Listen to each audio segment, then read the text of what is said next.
काशी की सीट खास कसौटी पर बड़ों की साख, इन मंत्रियों की प्रतिष्ठा दांव पर सबकी निगाहें टिकी। नमस्कार, मैं स्वागत करती हूं आपका यूपी न्यूज 24 में। आइए नजर डालते हैं आज की एक खास खबर पर।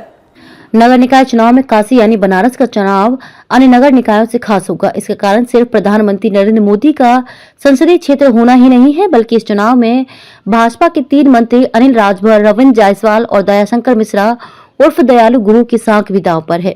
इसके अलावा कई बड़े नेताओं की कर्मभूमि होने के कारण भी यहाँ के चुनाव को महत्वपूर्ण माना जा रहा है। देश की सांस्कृतिक राजधानी होने के नाते भी इस शहर में होने वाले सभी चुनाव भाजपा के लिए विशेष महत्व रखते हैं।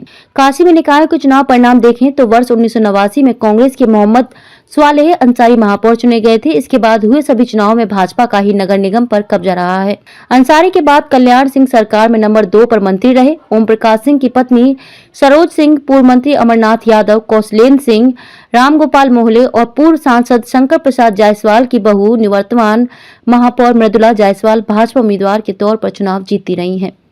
इस लिहाज से काशी में हो रहे निकाय चुनाव में खासतौर से सत्तारूढ़ भाजपा के लिए खास माना जा रहा है। प्रधानमंत्री मोदी का यहां से तो सांसद होना तो इस नगरी की कसौटी पर उनकी साख के सवालों को जोड़ता ही है। यहां से प्रदेश सरकार में मंत्री पद संभाल रहे कैबिनेट मंत्री अनिल राजभर, स्टाम्प एवं पंजीयन राज्य मंत्री रविंद्र जायसवाल और आयुष राज्य मंत्री दयाशंकर मिश्रा उर्फ दयालु गुरु की प्रतिष्ठा भी जुड़ी हुई है। निकाय चुनाव के परिणाम इन मंत्रियों की लोकप्रियता की परीक्षा का पैमाना बनकर खड़ा है। इसके अलावा निकाय चुनाव में मिला वोट वर्ष 2024 में होने जा रहे लोकसभा चुनाव के मद्देनजर भी पूरी भाजपा की पकड़ में पहुंच का प्रमाण बनेगा। प्रधानमंत्री व इन मंत्रियों के अलावा रक्षा मंत्री राजनाथ, राजस्थान के राज्यपाल कलराज मिश्र, जम्मू कश्मीर के उप राज्यपाल मनोज सिन्हा का नाम भी काशी से जुड़ा है। आज भी इनका अलग अलग तरीके से काशी के सरोकार से जुड़ाव बरकरार है। केंद्र में मंत्री डॉक्टर महेंद्र नाथ पांडे भले ही चंदौली से सांसद हैं, पर काशी में रहने की वजह से काशी की प्रतिष्ठा उनसे भी जुड़ी है। एक समय में भाजपा त्रिमूर्ति में शामिल डॉक्टर मुरली मनोहर जोशी अब राजनीति में सक्रिय न हो, लेकिन उनका जुड़ाव भी इस नगरी से रहा है। वे भी यहाँ से 2 बार सांसद रह चुके हैं। काशी से ही चलता है सांस्कृतिक एजेंडा। ऐसा नहीं है कि सिर्फ इन चेहरों के कारण निकाय चुनाव में काशी भाजपा की साख के लिए खास बन गई है। भाजपा के सांस्कृतिक एजेंडे का इस नगरी से गहराई से जुड़ाव होना भी निकाय चुनाव की कसौटी पर भाजपा की साख को खास बना रहा है।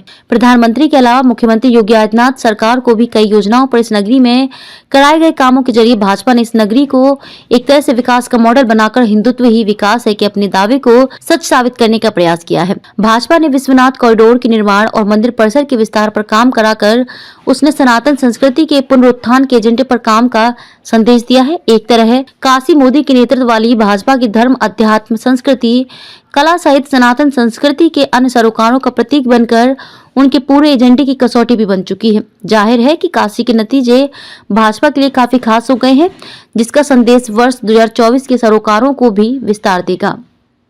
खबरों में अब तक के लिए बस इतना ही। फिर होगी मुलाकात ऐसे ही एक खास खबर के साथ। तब तक के लिए नमस्कार और बने रहिए यूपी न्यूज 24 के साथ।